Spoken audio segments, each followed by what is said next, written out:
dengan NIM J1A119001.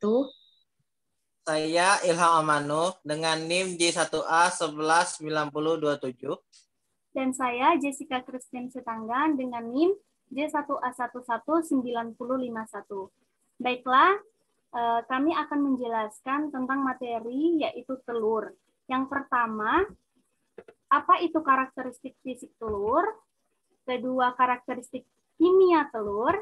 Ketiga, karakteristik mikrobiologi telur. Keempat, karakteristik atau sifat fungsional telur. Dan yang terakhir, kelima, produk olahan apa saja dari telur. Baik, di sini saya akan memberikan atau menjelaskan definisi dari telur. Telur itu dalam kehidupan sehari-hari memiliki dua kriteria, yaitu sebagai bahan biologi maupun bahan pangan.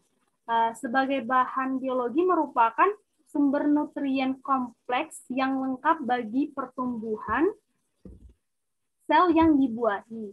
Yang kedua, telur sebagai bahan pangan merupakan salah satu sumber protein hewani yang memiliki cita rasa yang lezat dan bergizi tinggi. Selain itu, telur itu sangat sering dikonsumsi oleh masyarakat karena harganya yang relatif murah dan mudah diperoleh. Umumnya, telur yang kita konsumsi sehari-hari itu berasal dari jenis unggas seperti ayam, bebek, burung puyuh, dan angsa maupun yang lainnya.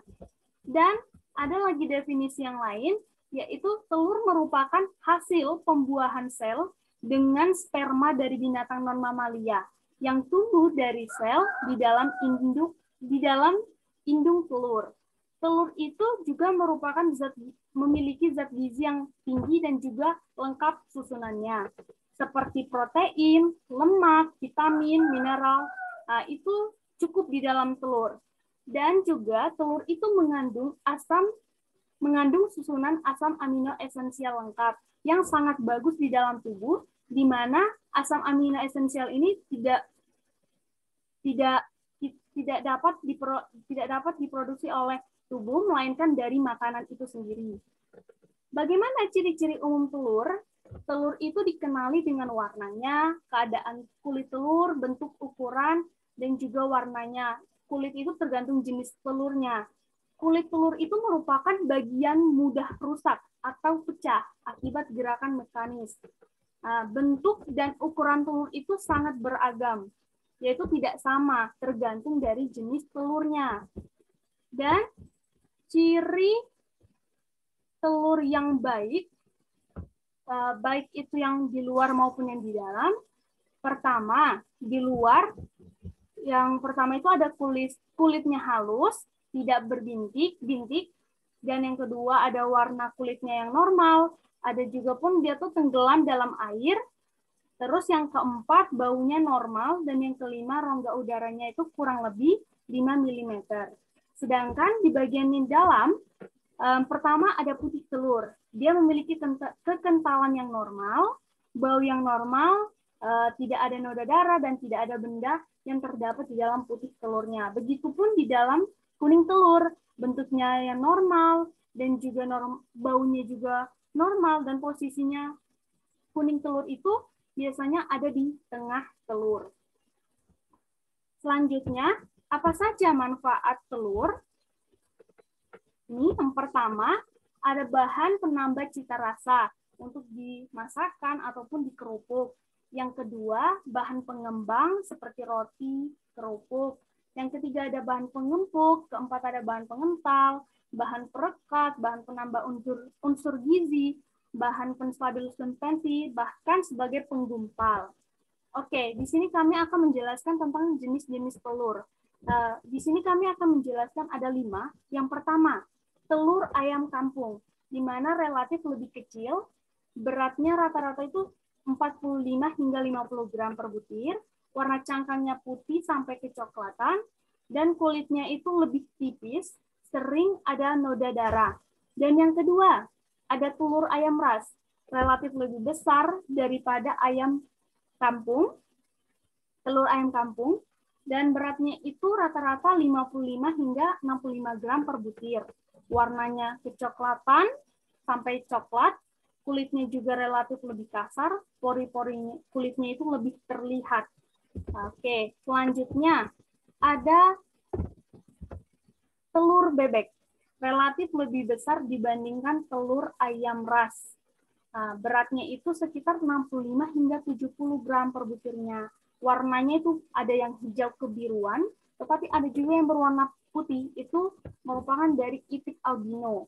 Dan kulitnya itu relatif lebih halus. Dan yang keempat, ada telur puyuh. Telur puyuh itu ukurannya paling kecil dari ketiga telur yang tadi telah dijelaskan. Beratnya itu sekitar 15 hingga 20 gram per butir. Warna cangkangnya coklat berbintik-bintik hitam. Pokoknya beragam-beragam gitu ya. Terus kulitnya itu relatif lebih halus. Dan yang terakhir, jenis telur apa? Yaitu telur angsa. Ukurannya relatif lebih besar. Warna cangkangnya putih. Kulitnya relatif lebih kasar dan jarang dikonsumsi oleh masyarakat. Baik, ini saja yang dapat saya sampaikan. Selanjutnya kepada saudara saya, yaitu Ilham Amanu. Terima kasih. Saya Ilham Amanu, saya akan melanjutkan, yaitu A. Karakteristik fisik telur. Sangat peka terhadap pengaruh asam dan pengasaman, akan terjadi denaturasi dan koagulasi atau pengentalan. 2. Bila dikocok akan berbuih dan mengembang, namun bila pengocokan berlebihan maka akan menjadi denaturasi sehingga mengempis kembali. 3. Dalam telur putih mentah dan setengah matang terkandung beberapa jenis protein, diantaranya adalah isoine yang bila dimakan akan diserap masuk ke dalam darah, akan berfungsi sebagai zat anti gizi sehingga dapat merusak gizi. 4. Jenis protein lain yang terdapat dalam telur mentah adalah avidin. Mohon selanjutnya. Kemudian struktur telur. Pada dasarnya, struktur telur terdiri dari sel yang hidup, yang dikelilingi oleh kuning telur sebagai cadangan makanan terbesarnya. Kedua komponen ini dikelilingi oleh putih telur yang mempunyai kandungan air yang tinggi. Hal ini mengakibatkan adanya beberapa tekanan osmosis antara kuning dan putih telur. Telur mempunyai struktur yang sangat khas dan mengandung zat gizi yang cukup untuk pertumbuhan sel telur yang sudah dibuahi menjadi seekor anak. Bagian-bagian utama telur adalah putih telur, albumen, dan kuning telur, yolk, dan kulit telur, egg cell. Secara lebih terperinci, struktur telur dapat dibagi menjadi 9 bagian, yaitu yang pertama, kulit telur dengan permukaan yang agak berbintik-bintik. 2. Memban kulit luar dan dalam yang tipis terpisah pada ujung yang tumpul dan membentuk ruang udara. 3. Putih telur bagian luar yang tipis dan berupa cairan. 4. Putih telur yang kental dan kokoh berbentuk kantung albumin. 5. Putih telur bagian dalam yang tipis dan berupa cairan. 6. Struktur keruh berserat yang terlihat pada kedua ujung kuning telur yang dikenal sebagai halaza yang berfungsi memantapkan posisi kuning telur. 7. Lapisan tipis yang mengelilingi kuning telur dan disebut membran filterin. Ke-8. Benih atau batstozik yang terlihat sebagai bintik kecil pada permukaan kuning telur. Dalam telur yang dibuahi, benih ini berkembang menjadi seekor anak ayam. 9. Kuning telur yang terbagi menjadi kuning telur berwarna putih berbentuk vas bermula dari benih ke pusat kuning telur dan kuning telur yang berlapis yang merupakan bagian terbesarnya.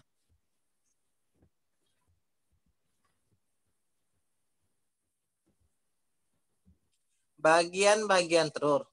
Yang pertama yaitu kulit telur atau kerabang. Bagian pelindung telur yang sering disebut sebagai cangkang ini mempunyai bagian sekitar 11% dari sebuah telur. Merupakan rongga udara yang memisahkan kulit telur dengan bagian dalam yang merupakan salah satu penentu muti telur. Semakin lama disimpan, maka rongga udara semakin besar, akibatnya penguapan air dan karbon dioksida.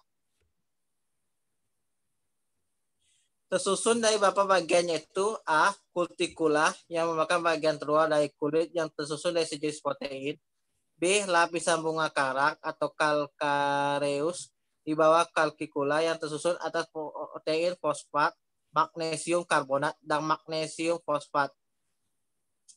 C. Lapisan mamalia berbentuk bonggol-bonggol dengan penampakan bulat lonjong. D. Membran kulit luar dan membran kulit dalam yang terbuat dari keratin. Putih telur, albumin, merupakan 60% dari seluruh berat telur, di mana 40% dari cairan kental dan sisanya merupakan cairan setengah padat. Terdiri dari putih telur kental dan putih telur encer, di mana kondisinya akan mempengaruhi putih telur.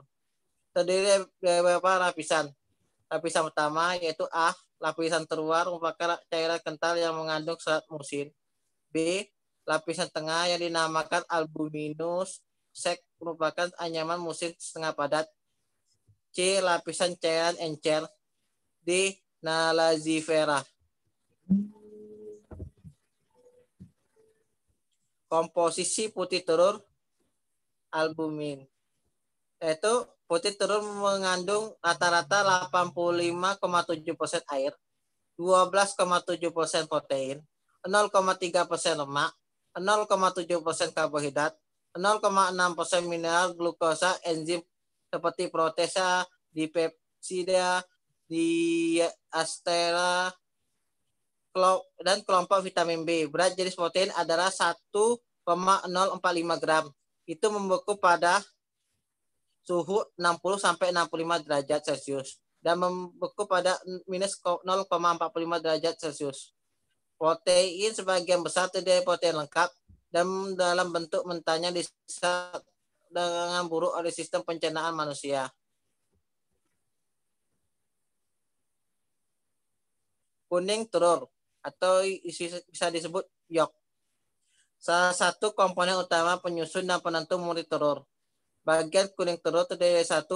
A. Lapisan konsentrik merupakan lapisan gelap dan lapisan terang. 2. Membran vitelin. 3. Pigmen karotenoid. 4. Kalaza, benang sebagai pengikat kuning telur. Kuning telur pada telur yang masih segar tetap berada di tengah karena benang-benang kalaza masih berfungsi dengan baik.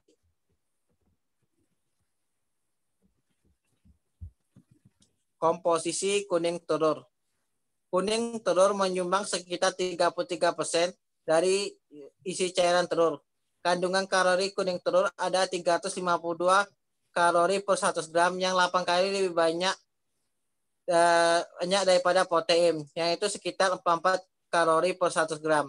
Kuning telur mengandung 50-54% air, 16-17% protein, 30-32% lemak dan lipoid, dan 1% karbohidrat dan mineral. Kuning telur memiliki berat 50 gram, telur ayam memiliki berat sekitar 17 gram dan mengandung sekitar 2,7 gram protein, 139 mg kolesterol, 0,61 gram karbohidrat, dan 4,51 gram lemak.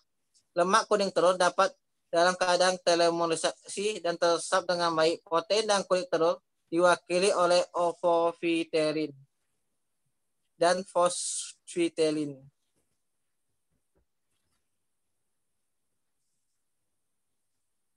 B.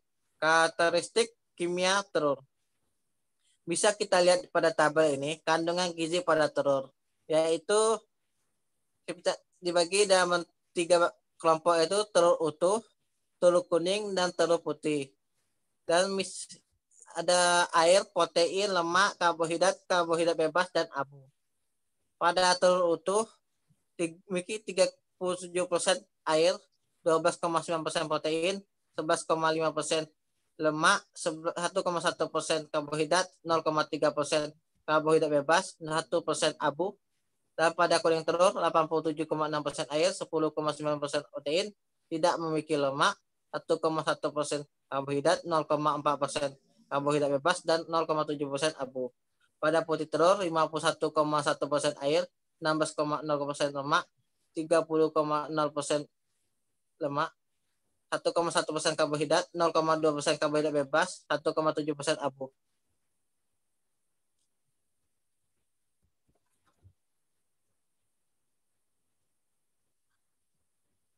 Satu, bila bisa contohnya telur ayam 58 gram.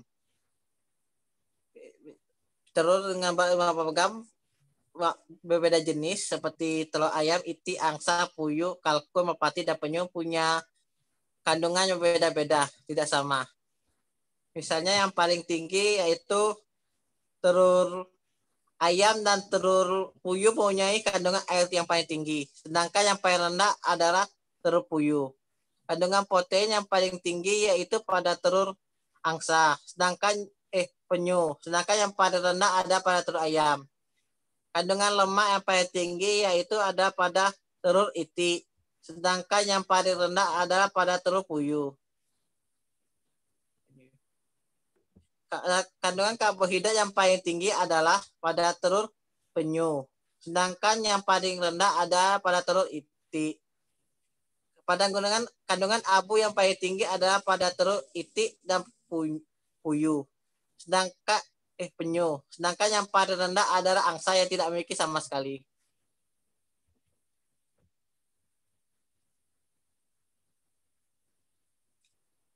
Lanjutan, protein pada telur utuh ada 12,7 sampai 12,9%. Putih telur 10,9%. Kuning terus 16,0% sampai 16,5%. Lemak terdiri dari trigliserida, fosfolipid, dan kolesterol. Vitamin kecuali vitamin C dan K. Mineral seperti zat besi, fosfor, kalsium, tembaga, yodium, magnesium, mangan, fosfor, sodium, zinc, klorida, dan sulfur. Kandungan zat kimia seperti kandungan hormon dan pertumbuhan dari pakan lemak. Keberadaan zat anti gizi seperti avidin yang terdapat pada putih telur mentah akan menghambat penyerapan vitamin B. Terdapatnya zat antibakteri seperti keadaan pH, ilizoim, dan avidin dan selaput kultikula.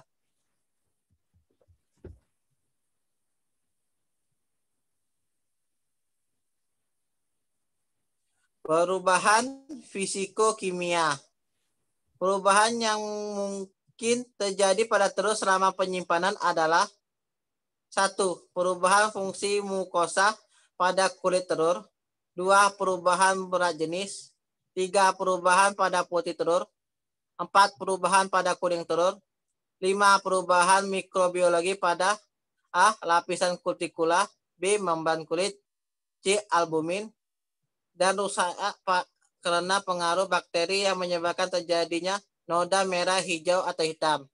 Sekian, terima kasih. Selanjutnya akan diajarkan oleh teman saya, yaitu Risma. Baiklah, terima kasih atas kesempatannya. Saya Risma Yuliana akan melanjutkan materi dari karakteristik telur ini, yaitu karakteristik mikrobiologis telur.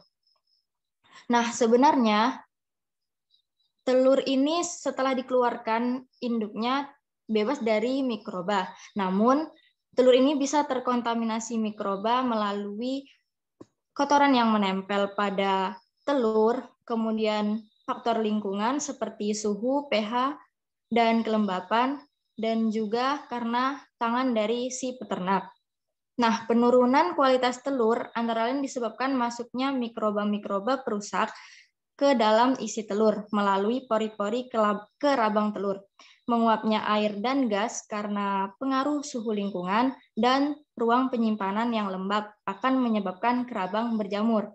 Nah, sifat telur yang mudah retak atau rusak membuat telur ini rentan terkontaminasi mikroba. Kontaminasi mikroba terutama seperti bakteri Salmonella, E. coli, dan coliform yang telah dilaporkan peneliti banyak mengkontaminasi telur mentah. Kontaminasi bakteri-bakteri tersebut pada telur menunjukkan kemungkinan mikroorganisme yang bersifat enteropatogenik atau toksigenik yang berbahaya bagi kesehatan.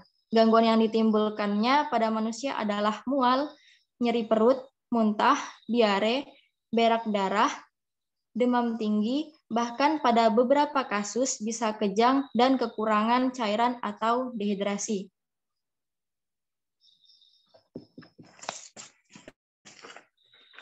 Kemudian persyaratan mutu mikrobiologi telur dapat dilihat pada tabel yang telah ada pada PPT, yaitu di mana total bakteri memiliki batasan maksimum cemaran mikroba 1 kali 10 pangkat 3.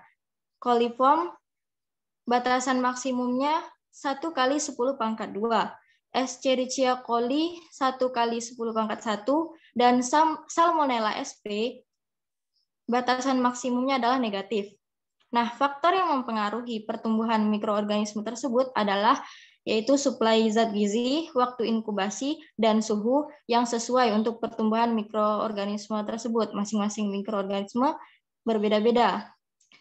Kemudian selanjutnya adalah karakteristik atau sifat fungsional dari telur, yaitu meliputi daya koagulasi, daya buih, kemudian daya emulsi, kontrol kristalisasi, pemberi warna, pemberi flavor, dan sebagai pengembang. Yang pertama adalah daya koagulasi. Koagulasi pada telur ditandai dengan kelarutan atau berubahnya bentuk cairan atau sol menjadi padat atau gel. Sifat koagulasi ini yaitu irreversible atau tidak dapat balik karena pengaruh panas 60-70 derajat Celcius. Sifat koagulasi ini dimiliki oleh putih dan kuning telur.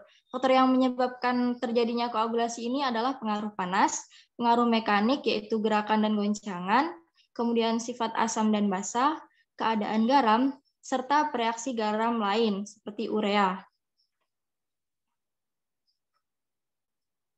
Kemudian yang kedua adalah daya buih atau foaming agent. Buih atau busa merupakan bentuk dispersi koloid gas dalam cairan. Terjadi jika putih telur dikocok, ada gelembung gas yang terperangkap dalam albumin cair dan membentuk busa.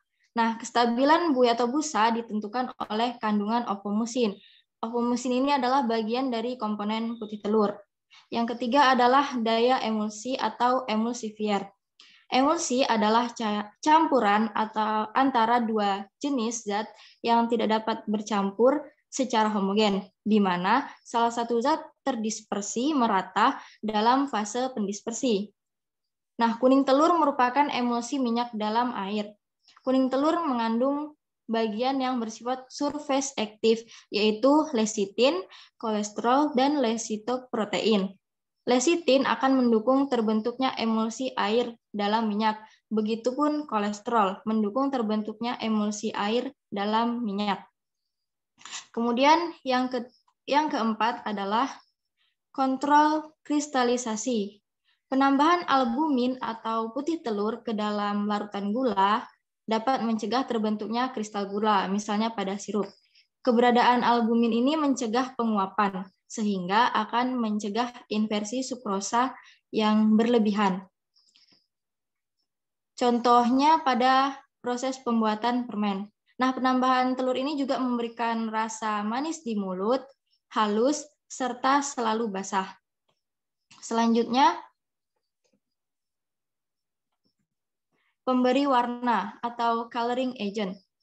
Pigmen yang terdapat pada kuning telur yaitu xanthofil, lutein, beta-karoten, dan kriptosantin dapat dimanfaatkan untuk pembuatan produk-produk tertentu seperti cake, es krim, custard, dan saus. Selanjutnya, sebagai pemberi flavor atau flavoring agent. Penggunaan telur sebagai pemberi flavor dimungkinkan karena adanya flavor khas pada telur. Flavor telur ini terjadi karena adanya lemak dan mineral. Kemudian, yang ketujuh,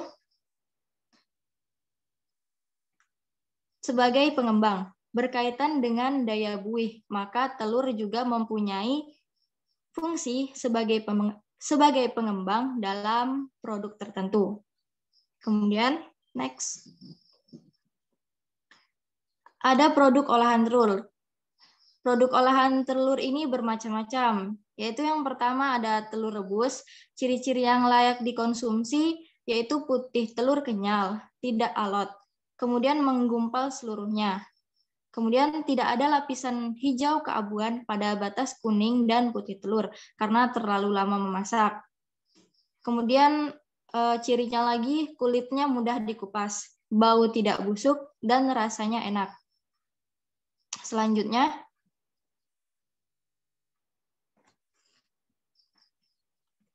untuk merebus telur, perebusan telur dimulai saat temperatur air dingin dan direbus selama 3 menit. Setelah 4 menit direbus, bagian putih telur menjadi semakin padat, sementara bagian kuning telur yang padat semakin luas.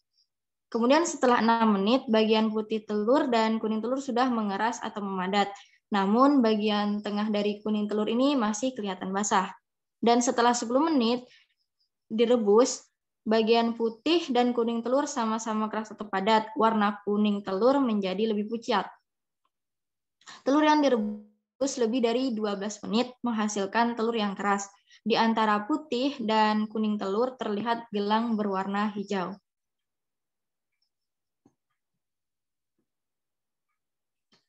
Kemudian produk olahan telur lainnya ada poached egg atau ceplok air.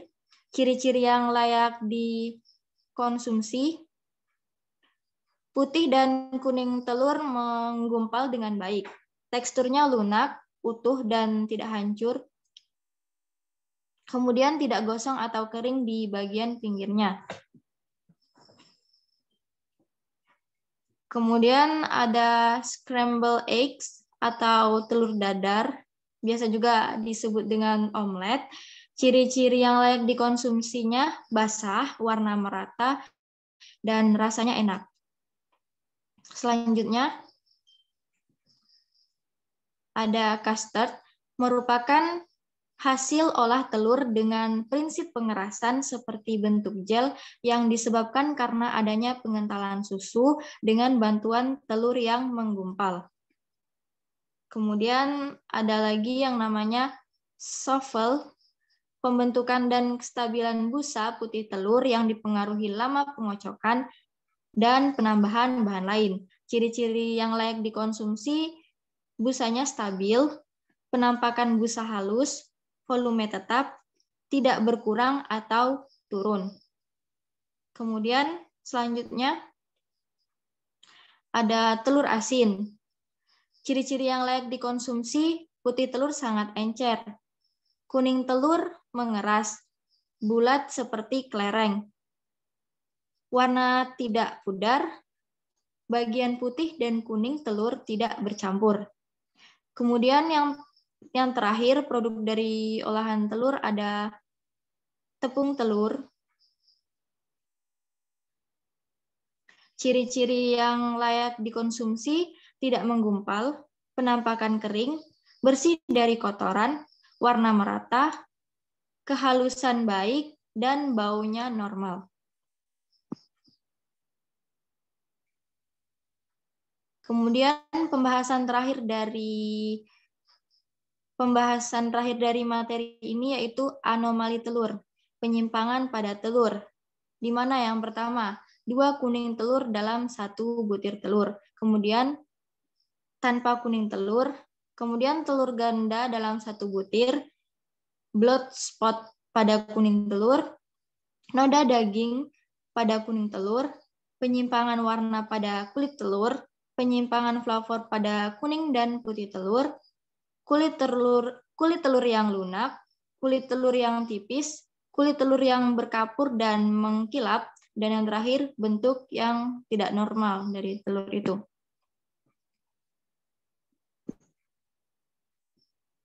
Baiklah, demikian presentasi dari kelompok kami. Apabila terdapat kesalahan maupun kehilafan, kami mohon maaf. Terima kasih dan selamat pagi. Dan jangan lupa subscribe, woi, like, dan komentar, woi, tolong ya. Terima kasih teman-teman.